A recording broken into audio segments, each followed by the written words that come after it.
Open your mind.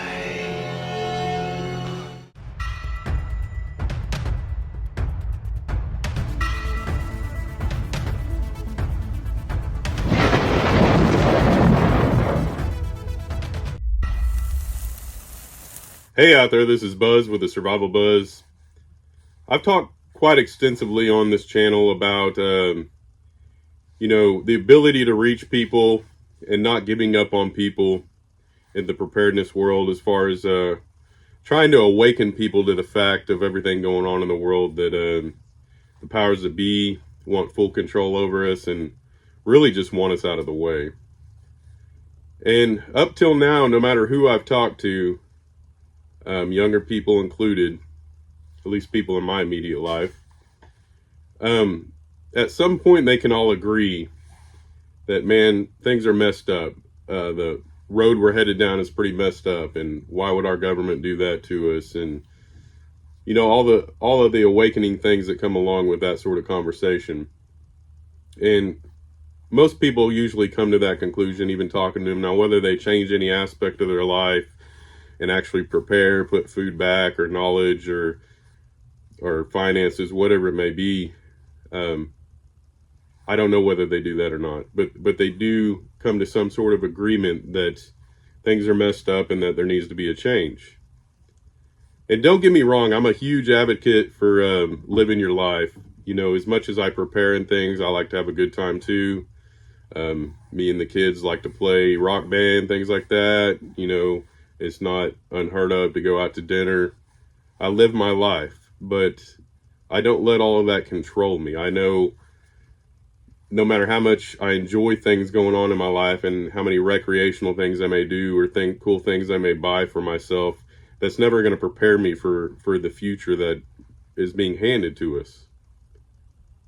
So I really appreciate the small things in life. You got to live your life. You can't just be all doom and gloom all the time and worry about, the future. But it always has to be in the back of your mind. You always have to be aware of what's going on and try to prepare and change things to the best of your ability. At least give it a shot. And then up till today, I talked to a younger person. Anytime I tell a story about anybody on here, they remain anonymous. I'm not going to foreclose names or any information about them. But I talked to a 22-year-old today. Great personality, great person, got along. And then I like to usually toss out the whole idea of, what do you think about conspiracies and this and that, and start that conversation to kind of feel them out and see how they feel about things going on in the world, because what one person might consider conspiracy is facts to another person, even though the two are entwined right now, it seems like.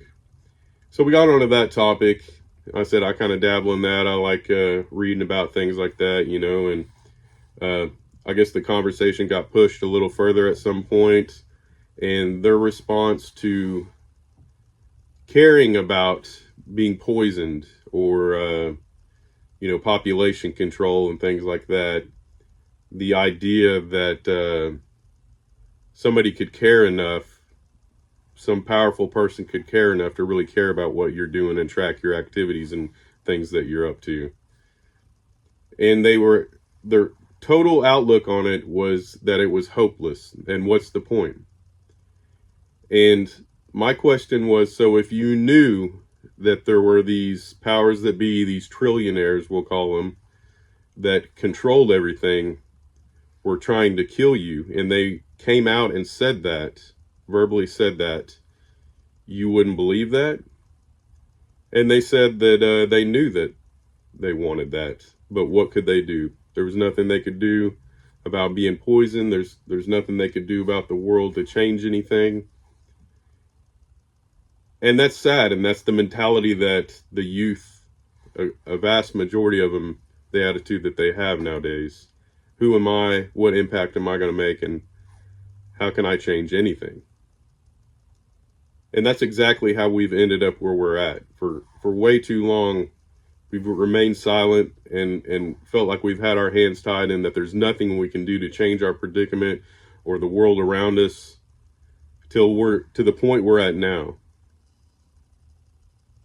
And when they said that to me, I I didn't really know how to respond. The only thing I could really come up with and say was, well, you don't have children.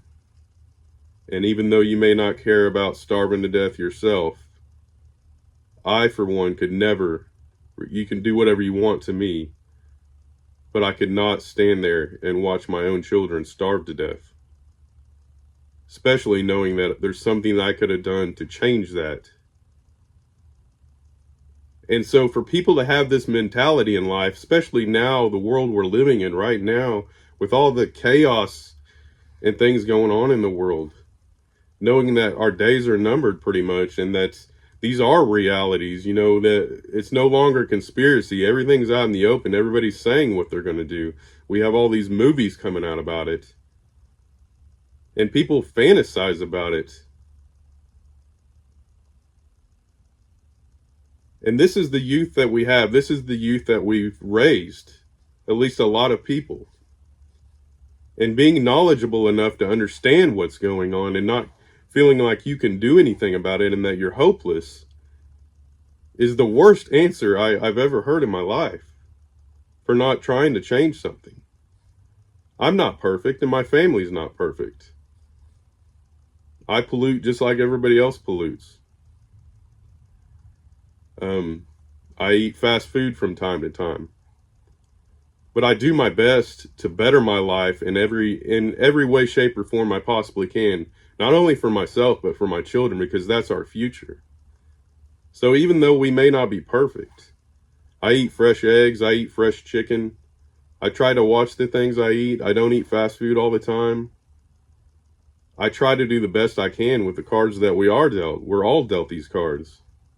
But to just feel hopeless and give up is not an answer. And the way we make a change is that we all use our voice. We all exercise our voice right now, while we still have that capability of exercising our voice. Young or old, it doesn't matter. And if you're a person out there with children, for God's sakes, teach them the values of life. Teach them the importance of things in life that are actually important. There's too many kids out there right now chasing this dream that have been fed to them by their parents, because that's the dream that their parents were raised in. That's the dream that they pursued. There's no longer a nice little 3-bedroom house that anybody can afford and raise a family. There's no longer just going off to college and knowing that, well, I have a good education, I can get a job, because everybody goes to college. And everybody has a mountain of debt to pay. Everybody gets out of college having the amount of debt of somebody that just took on a mortgage. And they have to live with that and try to somehow get a career out of that deal. These are the kids we're raising. And this is what we're instilling in them, is that material things and careers and things that we were taught when we were younger are what's important now.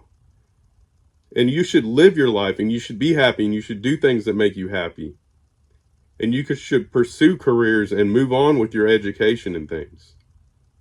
But don't be dubbed down to the point that you feel like you can't make a change in this world, because that's exactly what got us into this predicament. And the only way out of it now is to use our voices while we still can. Well, that's all we have to use. Because I definitely do not look forward to the day that we go beyond just using our voices. Instill those values in your children. What's important in life: love, God, family, being prepared for whatever may happen. That hasn't been passed down for quite some time. You flash back 100 years ago, people knew how to survive. You could take everything away from them and they would survive. And all these people out there that are relying on Trump being in office or whoever, there's no guarantee that Trump's even going to be on that ballot now. And even if he is, there's no guarantee that he's going to get voted in. And you can guarantee there's going to be some civil unrest when he doesn't. Because there is such a following of people right now, such a mass group of people that think he is our savior and that he's going to save us. And I'm not trying to bash Trump on every video. I'm just telling it like it is. He's not our savior. And even if he does get in there and change a few things for the better, things aren't looking too hot. And we need to come to that realization, and we need to start preparing our children for that realization. It doesn't have to be all doom and gloom. You don't have to terrify them, but wake them up to the real world around them, because nobody else out there is going to do it. God bless y'all, and I'll catch you on the flip side. Later.